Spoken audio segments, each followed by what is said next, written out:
On Sunday, May 18, 2025, deep alarm was raised at the recent actions by Kenya's Directorate of Criminal Investigations (DCI) involving the forcible takeover of former Deputy President Rigathi Gachagua's residences in Karen and Wamunyoro, and the ongoing manhunt reportedly launched against him in a swift and highly coordinated police operation. But the news has already sparked heated discussions across the country. Reports indicate that heavily armed and masked police officers were deployed to Jogoo Kibakia near Blue Post Thika.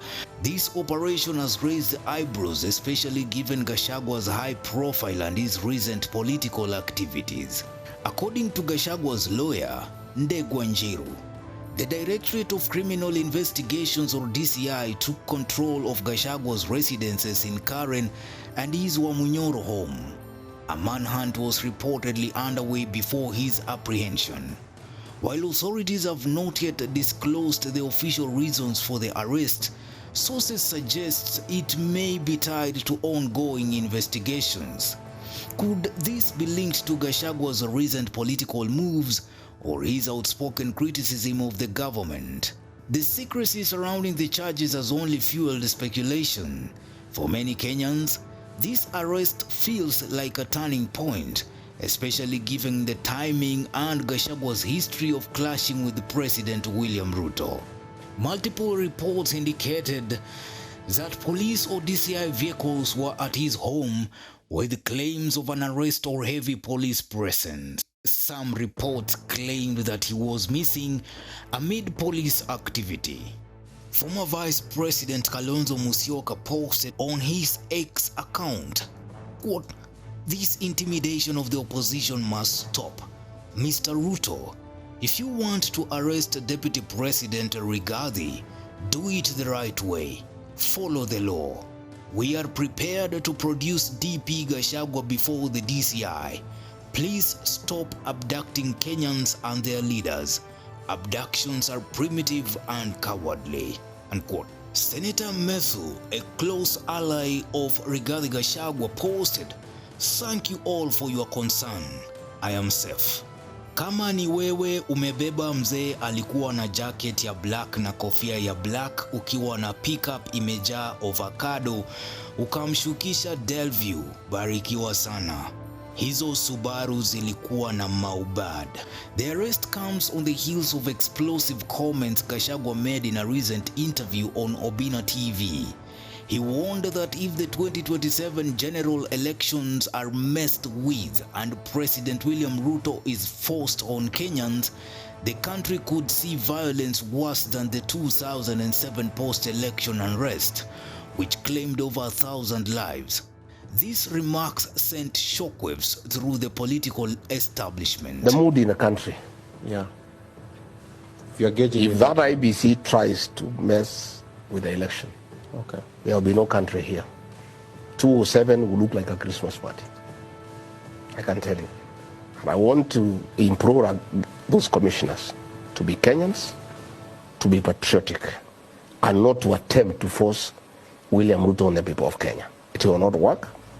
The people of Kenya will not accept it. People want change, and they are ready for change. Indeed, they are impatient. That 2 years is too far away.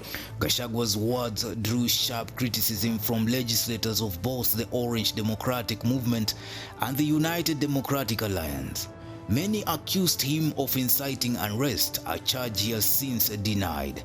The former deputy president has been a polarizing figure since his impeachment in October 2024, and these comments only deepened the divide.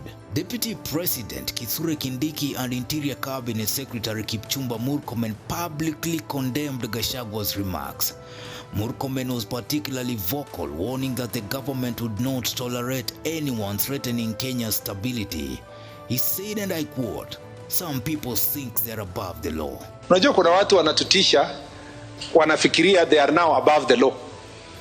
Wanafikiria hawatashikwa, wanafikiria hawatafungwa. I am going to tell you, under our watch, This country is not going to condone anybody who wants to ban this nation.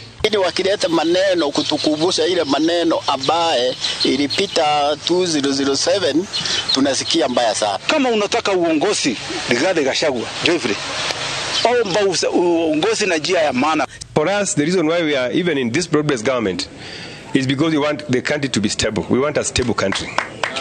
So any leader should never pronounce matters of violence. But Rigathi Gachagua is just reminding us that again is planning for violence. I want to tell Rigathi Gachagua, there is no space for you and your violence. As governments, we will go out of our way to make sure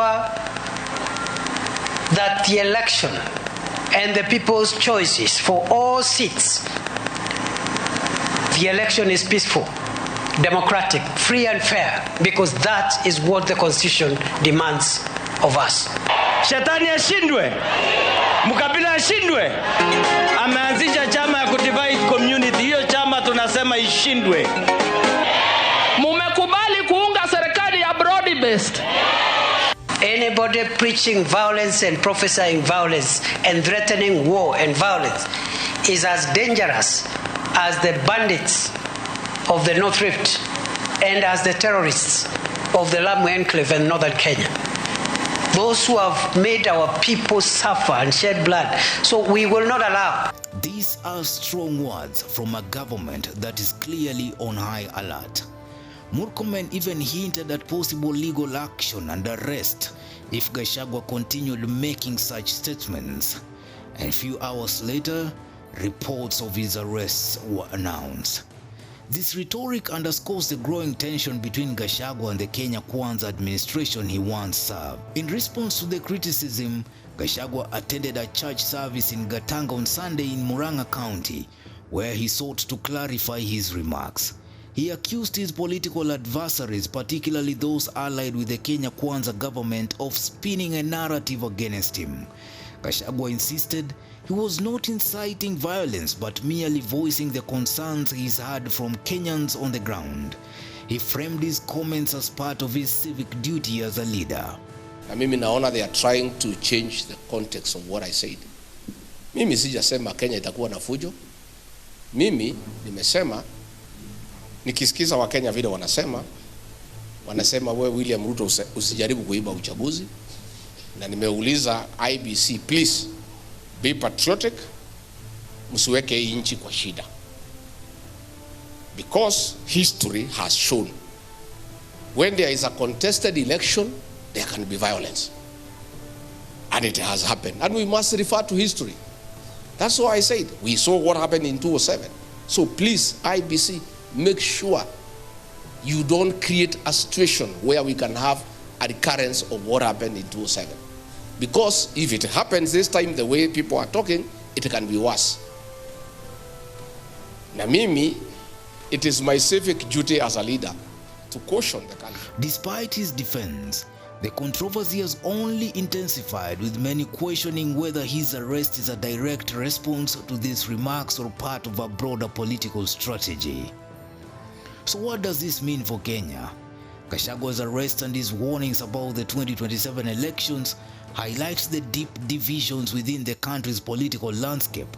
His impeachment last year, his fallout with President Ruto, and now this arrest have made him a lightning rod for both support and criticism. For his base, particularly in the Mount Kenya region, this could be seen as an attack on their representation. For others, it's a necessary step to maintain stability. As the 2027 elections draw closer, this incident raises critical questions. Will Gachagua's arrest quell dissent or fuel it? And how will the government balance accountability with political freedoms? Only time will tell. But one thing is clear: Kenya's political scene is as dynamic and unpredictable as ever. What are your thoughts on these developing stories? Do you think the arrest was justified, or is it a sign of deeper political tensions? Drop your thoughts. Newsroom, Maisha TV, Bushabi Jr.